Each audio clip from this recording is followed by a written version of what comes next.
साथियों, आप सभी को मान्यवर साहब श्री कांशीराम जी की जयंती की बहुत बहुत शुभकामनाएं। साथियों, मान्यवर जी के दिए राजनीतिक ताकत के जरिए हमारे देश में जो राजनीतिक बदलाव आए हैं, उसके नतीजों को आप सभी लोग अच्छे से जानते हैं। हजारों वर्षों से चली आ रही सत्ता शासन की व्यवस्था में नीचे से ऊपर की तरफ बदलाव करने वाले साहब के राजनीतिक विचार आज के राजनीतिक हालात में बेहद जरूरी है। जब देश की सत्ता केवल दो दलों के बीच बांटने की कोशिश की जा रही है, तो मान्यवर जी के विचारों पर चलने वाले हम सभी अनुयायियों के लिए बहुत जरूरी है कि हम बहुत मजबूती से हम बहुजन समाज के मूल्य सिद्धांतों के साथ खड़े रहें। मैं आप सभी से निवेदन करूंगा कि अक्टूबर 2000 में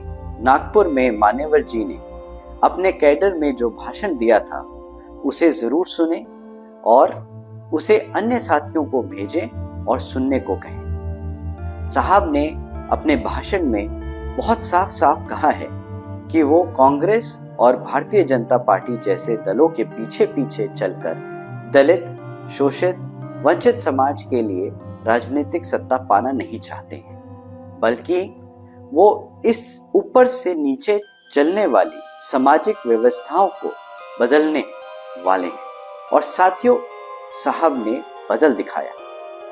जब 1995 में आदरणीय बहन जी के नेतृत्व में बीएसपी की पहली बार सरकार बनी, तब बहन जी ने अपने कार्यकाल में 50% अनुसूचित जातियों की आबादी वाले 11,524 अंबेडकर गांवों का निर्माण किया, 4 यूनिवर्सिटीज का निर्माण किया और अनुसूचित समाज से आने वाले भूमिहीन साथियों को 7 लाख एकड़ जमीन बांटी।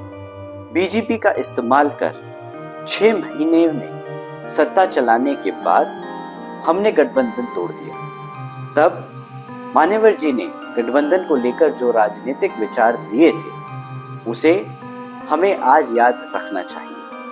उन्होंने कहा था कि किसी भी गठबंधन को लेकर क्या करना है, ये लगातार सत्ता में रहे कुछ लोग तय नहीं करेंगे, बल्कि जो कभी सत्ता में नहीं रहे, अब वो अपनी शर्तें खुद तय करेंगे। साथियों, हम बाबा साहब डॉक्टर भीमराव अंबेडकर जी के मिशन पर निकले और मान्यवर साहब श्री कांशीराम जी ने शासक बनने की जो राह दिखाई है, उसकी पहली शर्त ये है कि बीएसपी क्या करेगी, वो अब बीएसपी खुद तय करेगी, सत्ता का सुख भोगने वाली पार्टियां नहीं। साथियों, बीएसपी के संस्थापक मान्यवर साहब श्री कांशीराम जी और आदरणीय बहन कुमारी मायावती जी ने देश में जो सामाजिक और राजनीतिक बदलाव लाए हैं, उसे किसी भी कीमत पर कमजोर नहीं होने देना है। बीएसपी के सभी युवा साथियों की ये जिम्मेदारी है कि हम